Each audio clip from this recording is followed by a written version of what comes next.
नमस्ते तथा छ्याजलो सम्पूर्ण दाजुभाइ तथा दिदीबहिनी इष्टमित्रहरूमा आज म तपाईँहरू समक्ष एकदमै महत्त्वपूर्ण विषय सम्बन्धी केही जानकारी कुराहरू लिएर उपस्थित भएको छु। अहिलेको समय भनेको गर्मी र वर्षायामको मौसम हो। यो मौसममा कहिले अत्याधिक गर्मी हुन्छ, कहिले अचानक हावाहुरी आउँछ, कहिले ठुलो पानी पर्छ त कहिले चट्याङ परेर ठुलो दुर्घटना हुन सक्छ। यदि हामीले समयमै सावधानी अपनाएनौँ भने सानो लापरवाहीले ठुलो दुख बिमार वा ज्यानसम्मको जोखिम हुन सक्छ। त्यसैले आजको भिडियोमा हामीले जान्नेछौँ सर्वप्रथम गर्मीबाट कसरी बच्ने, हावाहुरी आउँदा के गर्ने, चट्याङबाट कसरी जोगिने र कसरी बच्ने भन्ने विषयको म छोटो भिडियो लिएर उपस्थित भएको छु र वर्षायाममा सुरक्षित कसरी रहने। भिडियोलाई सुरुदेखि अन्त्यसम्म हेरेर साथ दिनुहोला र भिडियो हेरिसकेपछि कस्तो लाग्छ तपाईँलाई। भिडियोमा धेरै गल्ती कमजोर हुनसक्छ। भिडियो राम्रो लागेमा भिडियोलाई लाइक, सेयर, कमेन्ट र सब्सक्राइब गर्ने नभुल्नुहोला भन्न चाहन्छु। नम्बर 2, गर्मीबाट बच्ने उपाय। धेरै पानी पिउनुहोस्। गर्मीमा शरीरबाट धेरै पसिना निस्कन्छ, त्यसैले दिनभरि पर्याप्त पानी पिउनुपर्छ। पानी कम भयो भने शरीर कमजोर हुन्छ। सकेसम्म सफा पानी, जुस, कागती पानी, झोलिलो खाना, दही, फलफुल खानु राम्रो हुन्छ। दिउँसोको चर्को घामबाट बच्नुहोस्। विशेष गरी बिहान 11 बजेदेखि दिउँसो 3 बजेसम्म घाम धेरै चर्को हुन्छ। त्यो समयमा सकेसम्म बाहिर ननिस्कनुहोस्। यदि बाहिर जानै परे छाता प्रयोग गर्नुपर्छ। टोपी लगाउनुहोस्। हल्का र पातलो कपडा लगाउनुहोस्। धेरै तातो खाना र मदिराबाट टाढा रहनुहोस्। अत्याधिक मसलेदार खाना, रक्सी, चुरोट, धेरै तातो खानेकुराहरूले शरीरलाई झन् कमजोर बनाउँछ। कोठामा हावा राम्रो आउने व्यवस्था गर्नुपर्छ। फ्यान वा झ्याल खोल्ने गर्नुहोस्। बच्चा र वृद्धलाई विशेष ध्यान दिनुहोस्। बालबालिका र वृद्धलाई गर्मीले छिटो असर गर्न सक्छ। उहाँहरूलाई धेरै बेर घाममा राख्नु हुँदैन। आदरणीय साथी मित्रहरू, मैले ChatGPT AI-बाट लिएको जानकारी तपाईँहरूलाई सेयर गरिरहेको छु। अब लागौँ भाग 3, वर्षायाममा हुने खतराहरू। वर्षायाम सुरु भएपछि पानीसँगै धेरै समस्या पनि आउन सक्छ, जस्तै बाढी पहिरो, हावाहुरी, चट्याङबाट दुर्घटना, बिजुली सर्ट हुनु। कतिपय मानिसहरूले सावधानी नअपनाउँदा ठुलो दुर्घटना हुने गरेको छ। भाग 4, हावाहुरीबाट कसरी बच्ने।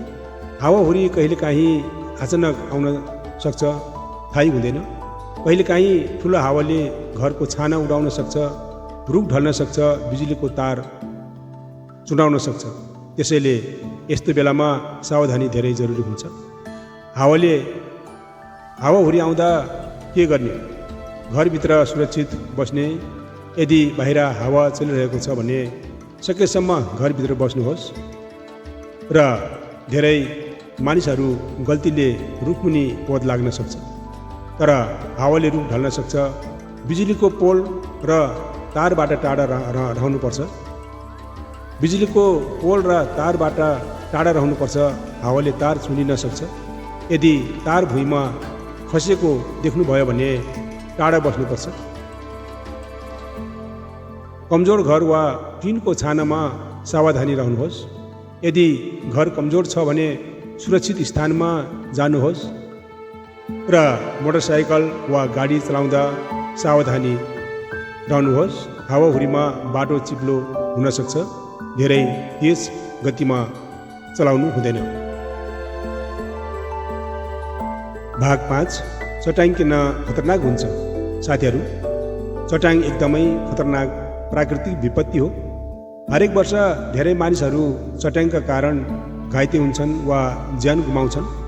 विशेष गरी गाउँघर, खेतबारीमा काम गर्ने मानिसहरू बढी जोखिममा हुन्छन्। भाग 6, चट्याङबाट कसरी बच्ने।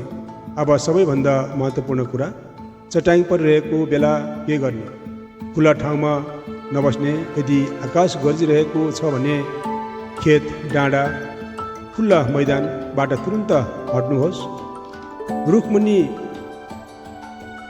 ओत नलाग्नुहोस्। धेरैजना वर्षबाट बद्न रुखमुनि बस्छन्, तर चट्याङ रुखमा सम्भावना धेरै हुन्छ।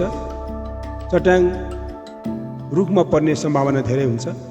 मोबाइल र बिजुलीका सामान सावधानीपूर्वक प्रयोग गर्ने। चट्याङ परेको बेला चार्जमा मोबाइल नचलाउनुहोस्। टिभी, फ्रिज जस्ता सामान सकेसम्म बन्द गर्नुहोस्। पानीबाट टाढा रहने। नुहाउने खोल्सामा जाने, पानीमा काम गर्ने नगर्नुहोला। घरभित्र सुरक्षित बस्नु। सिमेन्टको घरभित्र बस्नु सबैभन्दा ठुलो सुरक्षित हो। नम्बर 6, यदि खुला ठाउँमै हुनुहुन्छ भने, यदि कतै लुक्ने ठाउँ छैन भने भुइँमा चुचुक्क बसेर टाउको घुँडाको बिचमा राख्नुहोस्। 2 खुट्टा जोडेर तल बस्ने प्रयास गर्नुपर्छ। भाग 7, भारी वर्षामा ध्यान दिनुपर्ने कुरा। खोला नाला नतर्ने। पानी सानो देखिए पनि बगाउने शक्ति धेरै ठुलो हुन सक्छ। पहिरो जाने ठाउँमा सावधानी। यदि घर पहिरो जाने ठाउँमा छ भने राति विशेष ध्यान दिनुहोला। मौसमको जानकारी सुन्ने। रेडियो, मोबाइल, समाचारबाट मौसमको जानकारी लिनुहोस्। टर्च र आवश्यक सामान तयार राख्ने। बत्ती जान सक्छ, त्यसैले टर्च, मोबाइल चार्ज, औषधि, खानेपानी तयार राख्नुहोस्। भाग 8, स्वास्थ्यमा ध्यान दिनुपर्छ। यो मौसममा धेरै रोग पनि फैलिन सक्छ, जस्तै झाडापखाला, ज्वरो, डेङ्गु, रुगाखोकी, छालाको रोग। त्यसैले फोहोर पानी नपिउनुहोस्। खाना छोपेर राख्नुहोस्। लामखुट्टेबाट बच्नुहोस्। धन्यवाद छ सम्पूर्ण साथी मित्रहरू र सम्पूर्ण इष्टमित्रहरूलाई भिडियो सुरुदेखि अन्त्यसम्म हेरेर साथ दिनुभएकोमा। भिडियो हेरिसकेपछि तपाईँलाई कस्तो लाग्यो? भिडियो राम्रो लागेमा भिडियोलाई लाइक, सेयर, कमेन्ट र सब्सक्राइब गर्न नभुल्नुहोला भन्दै आजलाई म यो छोटो भिडियो यहीँ बिट मार्दै फेरि यस्तै खालका जानकारीमूलक भिडियोमा लिएर उपस्थित हुनेछु। त्यतिन्जेलको लागि म झलेन्द्र मान क्रमिजित म तपाईँहरूबाट बिताउन चाहन्छु। हस्त, धन्यवाद, नमस्कार, जय जलो।